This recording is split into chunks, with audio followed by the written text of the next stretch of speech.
Nah, ini mencari tempat yang paling nyaman di rumah untuk belajar. Satu sisi betul, positifnya kita belajarnya nyaman, tapi bisa jadi kaum rebahan. Betul. Bisa jadi tidur malahan Betul, ya. yang tadinya giat bisa juga jadi malas belajar loh. Nah, itu memang harus ada semangat dan penyemangat ya. Oke, lalu bagaimana cara menjaga motivasi belajar di rumah? Kita telah terhubung dengan Jovita Verliana, MPSI Psikolog, Psikolog Anak, Remaja, dan Keluarga. Halo, apa kabar Kak Jo? Selamat pagi. Halo Matt, halo Dika. Halo. Selamat pagi. Selamat Luar biasa pagi. sekali kabar saya. Kalian gimana kabarnya? Kita Alhamdulillah baik Kak Jo. Kak Jo, ini sebagai seorang psikolog anak, remaja, keluarga, dan juga sebagai seorang kepala sekolah seperti itu. Kurang lebih sudah 3 bulanan ini siswa study from home atau belajar dari rumah. Bagaimana Kak Jo melihat dampaknya pada anak-anak ini Kak Jo? Ya, sebetulnya bisa terbagi jadi dua nih Matt dan Dika. Jadi untuk dampaknya ini ada anak yang semakin termotivasi, semakin rajin, tapi ada juga sebaliknya anak yang demotivasi. Nah, anak yang rajin ini biasanya adalah karena mereka merasa ini adalah hal baru dan kemudian mereka menjadi tertarik dengan hal baru ini, di mana mereka bisa belajar dari daring, kemudian mengupload tugas, kemudian bisa berinteraksi dengan guru dan temannya melalui daring. Itu mereka excited atau termotivasi atau senang sekali. Tapi sebaliknya ada juga anak yang demotivasi. Demotivasi adalah biasa anak-anak yang memang merasa bahwa ini tuh bukan sekolah, ini tuh cuma main-main gitu ya. Apalagi kalau ditambah dengan tidak adanya jadwal belajar yang memang sudah dirancang oleh orang tua di rumah. Nah, ini kemudian anak jadi kurang disiplin untuk melakukannya sehingga akhirnya berujung pada demotivasi. Oke, ini dia nih yang paling ditakutkan para orang tua. Jadi anak justru demotivasi belajar.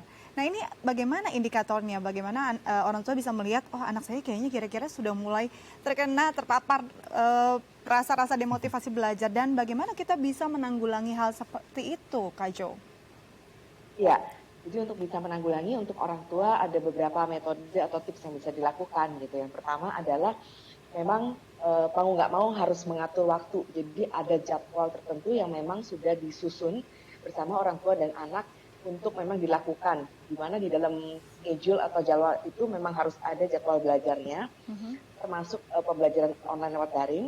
Kemudian juga hobinya, jangan lupa juga harus ada memang jadwal mereka untuk melakukan hobi atau kesenangannya, kemudian fungsi rekreatifnya misalnya bermain di rumah, terus kemudian juga berinteraksi dengan teman-temannya lewat daring dan juga berinteraksi dengan anggota keluarga lainnya, atau juga memang melakukan hal-hal yang memang menurut dia suka untuk lakukan. Jadi ini semua harus 5 hal ini memang harus dilakukan atau ada di jadwal itu secara seimbang, sehingga pada saat anak belajar atau pada saat dia melakukan daring online untuk belajar, dia semakin termotivasi karena mereka tahu bahwa mereka punya waktu yang berbeda-beda untuk melakukan hal lainnya juga gitu.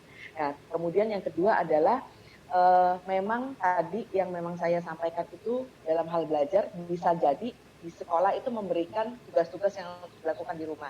Nah, ini untuk memang meningkatkan motivasi anak adalah kita bisa pilih atau berikan tempat-tempat yang nyaman untuk anak. Jadi tidak selalu harus di kamar belajar tentunya. Misalnya mereka 3 bulan ini udah bosen ya belajar di kamar belajar. Bisa juga kita berikan tempat-tempat tertentu. Misalnya ada taman di rumah, taman kecil, atau kemudian pojok-pojok yang cantik di rumah, atau kemudian mereka mengkreasikan tempat-tempat tertentu yang tadinya mungkin tidak pernah ada, jadi kemudian ada untuk belajar seperti itu. Nah, jadi anak-anak juga punya ambience atau suasana yang menyenangkan untuk belajar. Nah, kemudian juga berikan pendapat, dengarkan pendapat dan perasaan anak. Ini penting karena apa? Karena orang tua juga perlu mendapatkan masukan dari anak. Apakah selama ini mereka itu senang nggak dengan cara belajar seperti ini? Kemudian kalau mereka nggak senang, apa yang bisa dilakukan gitu ya? Dan bagian dari yang mana yang dia nggak senang seperti itu. Dan jangan lupa juga berikan pujian atau reward kecil pada saat anak berhasil melakukan kegiatannya dengan cara disiplin dan baik gitu. Nah, reward kecil ini bukan dalam hal barang atau uang ya tentunya, tapi dalam hal misalnya quality time, atau kemudian wah mama bangga ya atau bapak bangga ya kamu sudah hari ini bisa mengatur waktu kamu dengan baik, yuk kita nanti bikin cookies kesukaan kamu. Nah, jadi berdua bikin cookies atau bertiga bikin cookies gitu, atau misalnya wah seneng banget hari ini kita bercocok tanam, yuk kamu mau menanam tanaman apa gitu. Jadi lebih ke arah seperti itu rewardnya, yaitu quality time dan lakukan hal-hal yang bisa meningkatkan potensi anak, kemudian bisa menyalurkan kemampuan anak juga akhirnya. Oke, Kak Jo, di setiap anak-anak belajar, apakah orang tua harus selalu hadir dan apakah harus ada metode khusus yang harus orang tua lakukan atau sekadar mengawasi atau ikut membantu juga? Nah, ini menarik sekali pertanyaannya. Jadi kita bisa lihat dari tingkatan usianya. Anak-anak yang usianya TK atau misalnya SD masih kelas 1, itu memang memerlukan pendampingan khusus bagi orang tua untuk mereka selalu ada di samping anak pada saat melakukan pembelajaran online gitu ya. Karena apa? Karena biasanya anak-anak TK dan SD kelas 1 masih belum terlalu punya keterampilan untuk memang mengaplikasikan gadgetnya ini gitu. Apalagi untuk misalnya submit tugas, kemudian mendengarkan hal yang memang harus didengarkan dari guru dan sebagainya. Jadi memang wajib orang tua ada di sebelahnya memang untuk membantu mereka dalam melakukan proses online learning ini gitu. Nah, namun untuk anak-anak yang sudah bisa lebih mandiri, misalnya katakanlah kelas 3 SD, 4 SD dan seterusnya, apalagi SMP dan SMA, nah orang tua boleh melepas gitu ya, tapi juga tetap dengan pantauan gitu. Pantauannya nggak perlu terus-terusan ada di sebelahnya, tapi bisa aja sesekali. Misalnya contohnya kalau untuk SMP SMA, diingatkan aja, tadi gimana online-nya, sudah selesai belum, ada tugas nggak, tugasnya harus jam berapa, jangan sampai lupa ya, seperti itu. Nah, untuk anak-anak yang SD kelas 3 sampai 6, nah ini boleh orang tuanya sesekali menengok apa yang memang dilakukan pada saat mereka online learning dan kemudian bertanya bahwa apa yang bisa mama bantu atau apa yang bisa papa bantu, katakan aja nanti kami akan bantu seperti itu. Jadi tergantung dari tidaknya. Baik, ini sudah berjalan sekitar 3 bulan ya Kak Jo ya, dan mungkin masih akan berjalan, mungkin masih panjang untuk sekolah-sekolah yang ada di zona merah. Nah ini apa mungkin yang bisa disampaikan untuk para orang tua untuk menghadapi lagi mungkin beberapa bulan berikutnya study from home, yang bisa dikasih juga mungkin tips-tipsnya Kak Jo? Betul. Nah sekarang kan orang tua sudah mulai work from office juga ya beberapa ya, tapi anak-anaknya masih tetap studi from home gitu. Nah kadang yang menjadi orang tua adalah mungkin kalau kemarin 1, 2, dan 3 bulan yang kemarin adalah orang tua juga lebih banyak di rumah karena work from home dan anak-anak juga studi from home. Ini kan mungkin menjadi lebih mudah. Tapi yang sulit adalah pada saat sekarang orang tua sudah mulai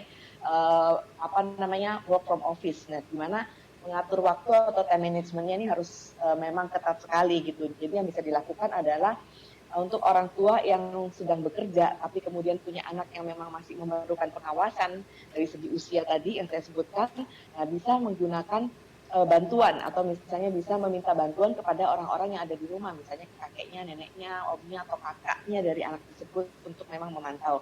Kemudian tapi jangan lupa pada saat di kantor, sela-sela ada waktu tenggang, bisa melakukan call ke anaknya atau video call ke anaknya untuk menanyakan bagaimana tadi studi online-nya, kemudian menanyakan perkembangannya, apa yang akan dilakukan di rumah dan sebagainya. Jadi tetap terkoneksi walaupun orang tuanya sudah di kantor. Nah, kemudian pulang dari kantor juga lakukan quality time bersama dengan anak. Seperti itu. Jadi harus ada waktu yang seimbang walaupun orang tua sudah mulai bekerja dari kantor. Nah, kemudian juga untuk anak-anak yang bisa memang dilakukan di rumah adalah tadi harus diingat bahwa untuk mereka fungsinya belajar, melakukan hobi, bermain, dan kemudian berinteraksi dengan teman melalui daring itu tetap harus dilakukan supaya memang anak-anak tetap termotivasi untuk menjalani beberapa bulan ke depan ini. Nggak tahu apakah sampai Desember atau sampai Januari mereka tetap termotivasi karena mereka tahu bahwa mereka masih bisa ketemu sama teman-temannya, masih bisa ketemu sama saudara-saudaranya mungkin di luar sana, di mana mereka tidak bisa bertemu secara fisik tapi bisa bertemu lewat daring. Oke, intinya orang tua harus hadir, mengawasi, dan ada pujian juga di sana. Semoga anak-anaknya ini tetap betah dan tidak bosan belajar di rumah. Dan ada kehadiran teman-teman juga, walaupun secara daring, supaya memotivasi anak-anak untuk tetap semangat belajar di rumah ya. Termasuk Lovina juga ada di rumah ya. Baik, terima kasih Kak Jo sudah berbagi bersama kami di Halo Indonesia. Sehat-sehat terus, salam untuk keluarga.